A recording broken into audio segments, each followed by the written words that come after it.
Hello दोस्तों, स्वागत है आपका हिंदी साहित्य में। हिंदी साहित्य की संपूर्ण तैयारी के तहत हम कर रहे हैं अभी प्रश्नों को हल। नेट 2012 प्रश्न पत्र 3 जून महीने का जो है उसको हल कर रहे हैं दोस्तों। उसी के तहत हम प्रश्न नंबर 66 को देखेंगे। सुमेलित करना है तो आइए देखते हैं। सलह मैं सापमय वर हूँ, महादेवी वर्मा की पंक्ति है। दुखी जीवन की कथा रही जयशंकर प्रसाद की। वियोगी होगा पहला कवि, यह है सुमित्रा नंदन पंत की। जो बीत गई सो बात गई बच्चन की। नेक्स्ट देखिए, सुमेलित करना है मल्लिका पात्रों के साथ। मल्लिका है दोस्तों आषाढ़ का एक दिन का जो नाटक है उसका पात्र है मल्लिका, और इस नाटक के रचनाकार है मोहन राकेश। इसकी रचना उन्होंने 1958 में की थी। नेक्स्ट देवसेना है स्कंदगुप्त की, इसके रचनाकार है जयशंकर प्रसाद।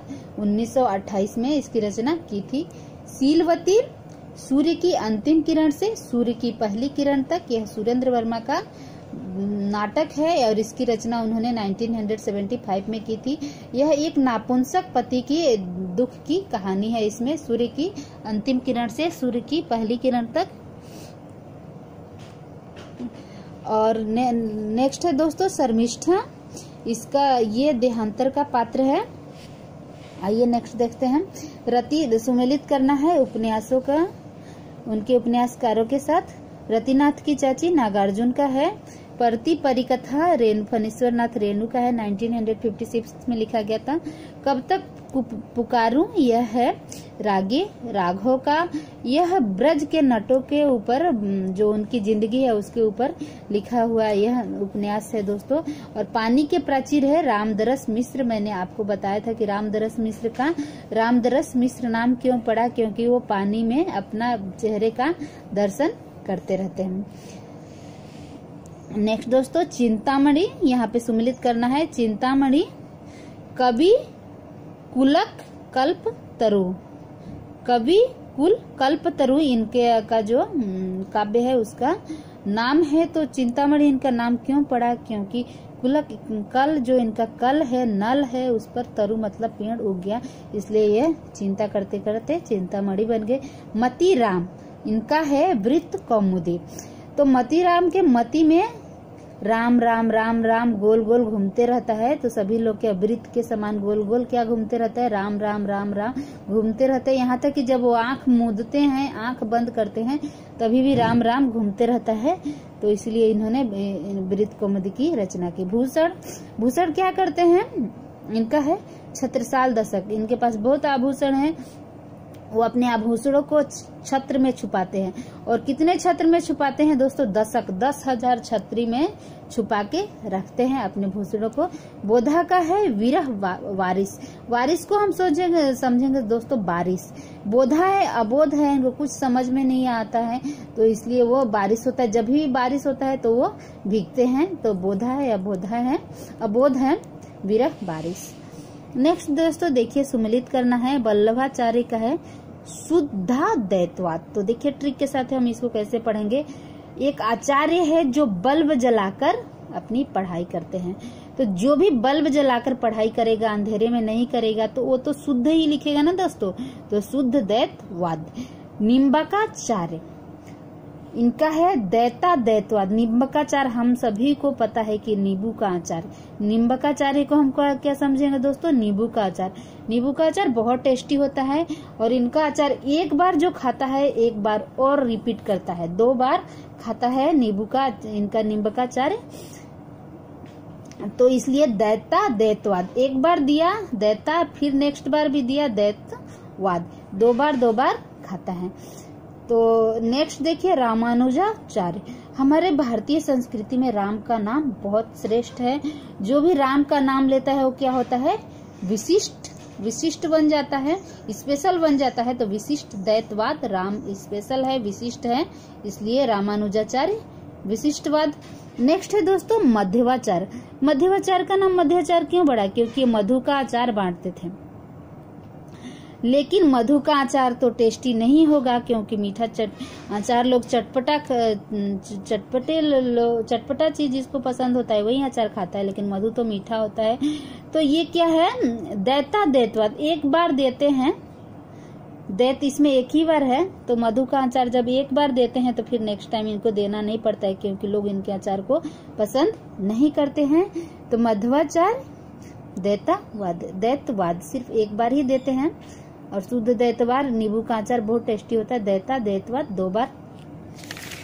मेरी ट्रिक आपको कैसी लग रही है दोस्तों, कृपया कमेंट करके जरूर बताएं। और यहाँ भी सुमेलित करना है। चंदायन किसका है दोस्तों, मुल्ला दाऊद का, और इसकी रचना हुई थी 1379 में। मृगावती कुतुबन की है 1503 ईस्वी में। अखरावट जायसी की है। मधुमालती मंझन की है 1545 ईस्वी में। मैंने सन भी लिख दिया है, क्योंकि जब सन में लगाने के लिए आए तभी भी आपको कोई परेशानी न हो। नेक्स्ट है सुमेलित करना है। स्वयंभू का क्या है दोस्तों, स्वयंभू का क्या है दोस्तों, पौम चरियु। स्वयंभू, भू पर ही जो भी पशु है चाहे जो भी हो, स्वयंभू, भू का मतलब है पृथ्वी पर ही तो चरते हैं, तो पौम चरियु। पुष्प दंत, ये पुष्प के दंत इनका नाम क्यों पड़ा, क्योंकि इनके पुष्पों के दंत थे। तो जो इनके भी पुष्पों के दंत रहेंगे तो कुछ स्पेशल ही काम करेगा ना दोस्तों, इसलिए वो महापुराण की रचना किए थे।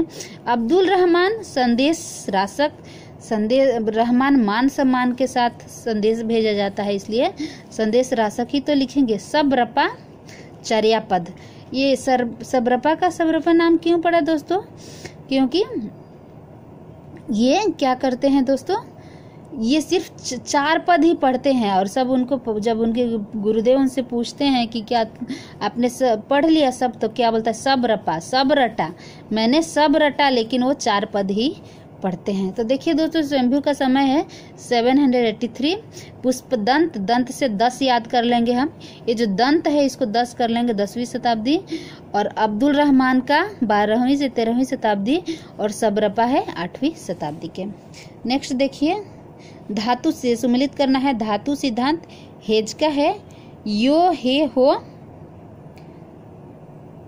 सिद्धांत है दोस्तों न्यावर का। इंगित सिद्धांत राय का। संपर्क सिद्धांत रेवेज का। और इसको भी देख लेते हैं, सम्मिलित करना है। भट्ट लोलट का है उत्पत्तिवाद। और उत्पत्ति भट्ट लोलट का उत्पत्ति, जब पृथ्वी की जब पृथ्वी की सर्वप्रथम उत्पत्ति हुई थी तो कैसा आवाज आया था दोस्तों भट्ट का, ज्वार भट्टे थे तब ना, पृथ्वी तो पूरा पृथ्वी पर पूरा आग ही आग था, और चारों तरफ भट्ट की आवाज आती थी, ज्वार भट्टे फूटते थे। और दूसरा नंबर है संकुक अनुमितिवाद, तो जिस पर शंका करता है आदमी उसको अनुमति नहीं देता है ना दोस्तों, तो जब भी संकुक देखेंगे तो उसको अनुमितिवाद, मिति मतलब नहीं मिला, अनुमितिवाद।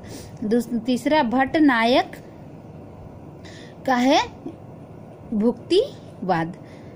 भट्ट जो नायक होता है वो तो जैसा मन करता है वैसा वो वाद विवाद भुक्तिवाद, जैसा मन करता है वैसा वाद विवाद कर सकता है।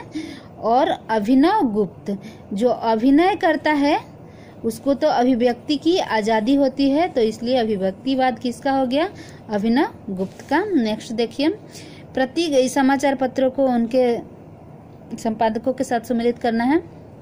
प्रतीक के हैं दोस्तों आगे, समय है 1947। विशाल भारत के है बनारसी दास चतुर्वेदी, समय है 1928। कर्मवीर के है माखनलाल चतुर्वेदी। और चांद के हैं महादेवी वर्मा 1920 ईस्वी में। मेरा प्रयास आपको कैसा लग रहा है दोस्तों, कृपया कमेंट करके जरूर बताएं, और अधिक से अधिक लोगों तक मेरी वीडियो को पहुंचाएं, ताकि सभी लोगों को इसका लाभ मिल सके। और कमेंट करके जरूर बताएं मेरा प्रयास आपको कैसा लग रहा है। थैंक यू दोस्तों मेरी वीडियो को देखने के लिए।